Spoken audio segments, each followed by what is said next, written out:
Hi everyone, welcome to today's episode of RockTalk. With me we've got Symon and Ste from the Dead XIII.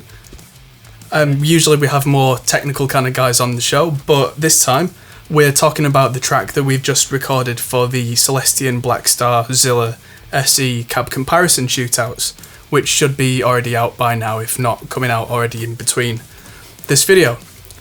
Hello gentlemen. Hello.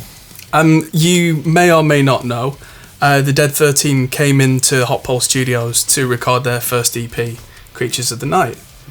So you've been away and busy and doing many things, so what have you been up to? Yeah, well, it's since then we've been doing a lot of touring. We've released our first album, Catacombs, and that's had great success. It's got a 4K review in Kerrang and lots of other places, and yeah, it's just been good fun. And living it on the road, really, haven't we? Yeah. Keep pushing constant touring, really. That's one thing I wanted to talk about, is you're on tour right now, aren't you? Yes, yeah. So we're going out. We started in Plymouth last week, and then we're leading up to the 21st. We head out for 10 days for Halloween. 10 days of Halloween, because one's not enough. Yeah. We every year our Halloween shows get a bit bigger, and our tour gets bigger and bigger. And I think, as you can tell, Halloween's sort of our thing. Yeah. So we're starting on the 21st in our hometown of Manchester, and then playing all around the UK until we end on the 31st in Edinburgh. So we'll be in Edinburgh for Halloween, which is always going to be good. Good stuff. Going back to Edinburgh. Yeah. We've done Halloween once there before. Yes. Really cool. Good place to be. Yeah. I think 5 years from now it'll just be Halloween all year round. Yeah. That's the plan. That is the plan, yeah. We'll get there Never eventually. ditch the makeup, just people. No. Every show. Yeah. That's good for brand recognition, isn't it? True, yeah. It's kind of weird though, because a lot of people don't recognise us without the makeup on. We can walk around in our hometown quite happily without people knowing who we are when we take the makeup off. So it's that's kind of nice in a Works way. well. Do you think it'll ever get to a point where, especially that, the conspicuous black and red hair and that kind of thing, where people will start picking you out in the street? I think so. We do get noticed. Just It just gives us a nice conspicuous thing of. yeah. Not everyone notices. It's not that we never get noticed, but it just means a bit less easy to spot, which is nice sometimes. Because some days you're all up for talking to fans and stuff, and some days when you've just had a bad day, you just wanna get home. So it's yeah. So these big beasts behind us, I wanted to talk about these today, because one of these I've got on loan for Blackstar, one of these is yours, and there's another one tucked away. So if you've seen the performance videos that we've been doing, then you'll have seen these all behind us. So Blackstar, why Blackstar? Well, to be honest, we've always just felt that they suit what we do. I mean, we're both sort of gearheads really, so we've tried pretty much everything. Yeah, it's like I've been to dual rectifiers, and you had a rocker verb, and we've tried all sorts of different things, and then we just sort of we got in touch with Blackstar, and they sorted us out with these, and we've just never looked back. They're great.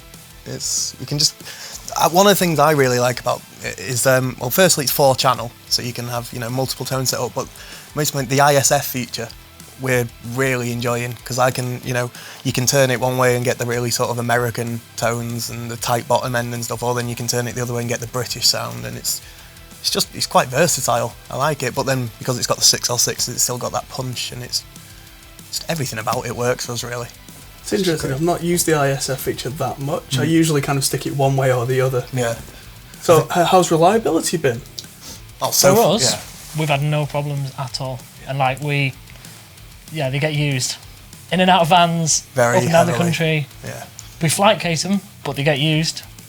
Nothing's gone so far. Yeah. Touch wood. Not had a single problem. Glowing recommendation.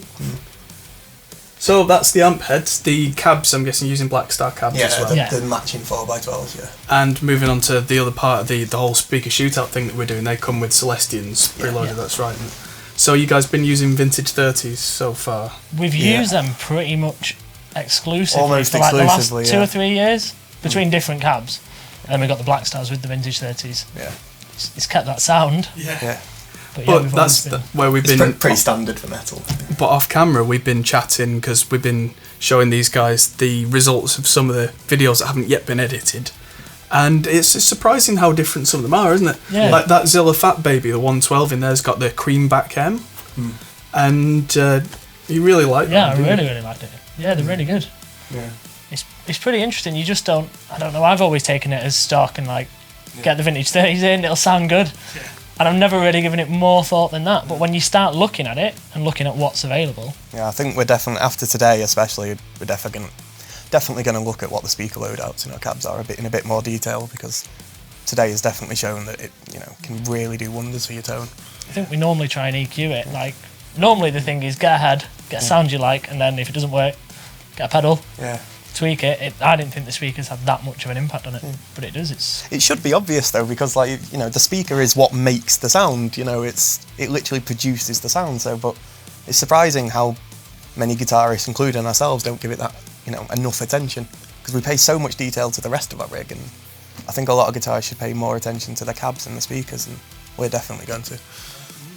The one that's really interested me, and you guys commented as well, is the creamback Neos. Oh god, yeah. Yeah, because they're completely new from Celestion, but they sound like the creambacks, but they weigh almost nothing. I was so impressed by that. I thought it was going to sound sort of, admittedly when I picked one up, you handed me one, I thought it was going to sound sort of, what's the word, hollow, sort of, yeah, not have the body to it, but it's beautiful. It's really funny, I thought it wouldn't sound like it had the weight, because it literally doesn't have the weight, but it's the different magnet type. It just, I mean, you guys don't have back problems yet, do you? But it's the kind of thing with 4x12 cabs, they're not light, No, and like when you're loading into venues and you've got a 4x12 and trying to lug it upstairs and lift. It's horrendous, yeah. But the vintage 30s, 5 kilos-ish, and they're less than 2. Yeah. So even if you only use 2 of them and use 2 vintage 30s and have a combo, that's taking several kilos out. But getting your rig when you're touring and getting the weight down and the size down and stuff, that's something, again, a lot of bands seem to overlook, is that, if you can load in and out a lot easier, you're going to be happier. If you're happier, you perform better. It's, it's an important thing to keep an eye on, For your van and everything as well. I mean, if you're doing a bigger show and you want to have an extra cab, at the moment, we're at the point where with everyone's gear, we just can't fit it because we're going to be over the weight limit. Yeah. If you can get something like that where the weight halves, you can essentially have 2. Yeah. Absolutely invaluable, isn't it? I've been able to just keep the weight down. As modern touring musicians, do you find you just can't do the same more like full stack and everything anymore? Yeah, it's not feasible nowadays, especially with the way venues are going, and lots of venues are closing, which is kind of, it's creating, you've ended up with this big divide where you either have very small venues or big venues. There's not, the sort of middle ground ones have all gone, and so, if you're playing in the big venues, which, sometimes we are, then great, we can have lots of stuff, but sometimes when you're playing in those smaller ones, you can't be carrying multiple cabs and all these things. It gets out of hand very easily, so you've got to be careful with it. It'd be nice to have the option though. That's the thing with the lightness, isn't it? If you could have that option of doing it on a light scale, not overloading your van, being able to load it yourself. Yeah. I mean, we're not at a level now where we have road crew. No. We don't really have techs. We sometimes have sound engineers. So everything's loaded ourselves, in and out. Yeah.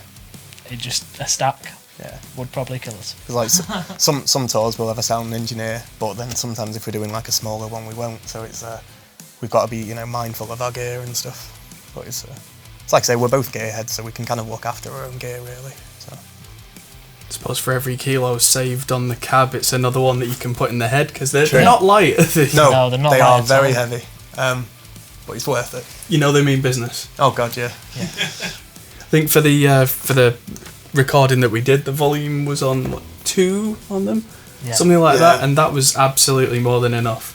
Yeah. The power that they knock out, like, it's incredible. I think I've only done it once where you have it on full. Yeah. And it could probably kill you if you're stood in front of it. The power they knock out is insane. Even in some of the big venues we've played, we wouldn't dare not to full. It's just deafening. It's funny, the front row would get melted, wouldn't it? Yeah. So we were saying, you use yours on the full 100 watt, don't you? Because something that Blackstar heads have is this 10 to 100 watt attenuator, but something that Steve particularly was talking about is using the attenuator to change the tone rather than the volume. Yeah, I tend to use it to get a bit more sort of lead harmonic. So I tend to find if it's on the 100, it's cracking for rhythm, it's got everything you could want. You'll still get the leads. If you can turn it down just a little bit on the attenuator, it'll sing through a bit more. You get a bit more sort of power amp saturation and a bit more sort of just almost natural compression. A bit more. Yeah, it just makes it chime a bit more. I think that chime, sometimes when you hear bands with a valve amp, you think of old school bands stood next to an amp that's feedbacking and it's got that kind of harmonic buzz to it that just sounds awesome. You could stand there all day. That's what you get. And you get that without having the volume to the point where someone's probably going to die. Talking of death, let's move on to the kind of the whole genre thing. I know nobody's a big fan of genres, but in articles in the last couple of years, you guys have been described as New Grave. Yeah. That was Kerrang, yeah. So that was their initiative. Yeah. I think sort of New Grave is an interesting one that's sort of taken as a genre, but I don't think we've ever looked at it like that. Yeah, because if you look at the bands who are in it, we're not necessarily musically that similar, apart from having the sort of horror gothic sort of theme to us. A lot of the bands musically aren't that similar. It was more sort of a grouping of very sort of DIY hard work ethic sort of groups they sort of put together, and it's sort of like a family of bands throughout the UK as opposed to a genre per se. Because like you look at a band like us, like we're sort of the very metal end of the New Grave spectrum, as it were. And then you've got like Ashes to Angels, who are more at the sort of punkier side of it, and it's so it encompasses a lot of different sound styles. But it was more about the sort of the DIY element and the work ethic, and then obviously there's the grave bit is I think that's apparent. I think the fans we have as well. Pretty much everyone in the New Grave has a similar group of fans, and it's the fans that will come out to shows wherever you play, or travel, and like. We love meeting them. We love people turning up early and love going out after shows with people. I think that's a massive part of the New Grave push, is bands and fans not having a wall between them, being able to do it together.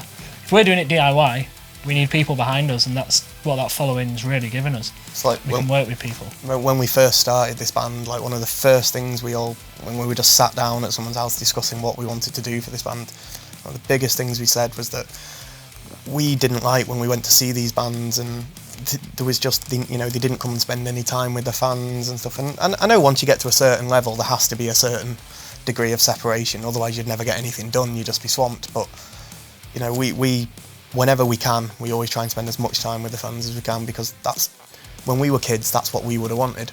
So we're trying to give our fans what we would have wanted when we were kids, and not even just kids, just generally, to try and make them feel involved, because I think with social media as well now, like it is great now, you can access any band you want on Twitter or Instagram, you can see what they're doing.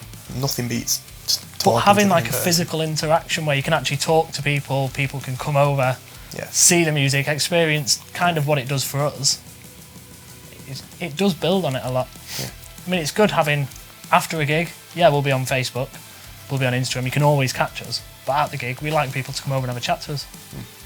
If you do have some spare time this month, come out and see the Dead XIII. They're on tour. I'm going to put the tour date locations on screen for you. And get onto the Facebook and Twitter. Is it just the Dead XIII? The Dead XIII. So it's like Roman numerals. Cool. So jump on these guys' social media and say hello. And big thanks to Blackstar and Celestion, Zilla and SE Electronics for helping us out with these videos. And thanks for watching RockTalk. Hit that like button and subscribe for more videos like this. And if you like what you see, let us know in the comments, see if there's anything else that you want us to do. Thanks for watching. I'm Adam Steele for Hot Pole Studios.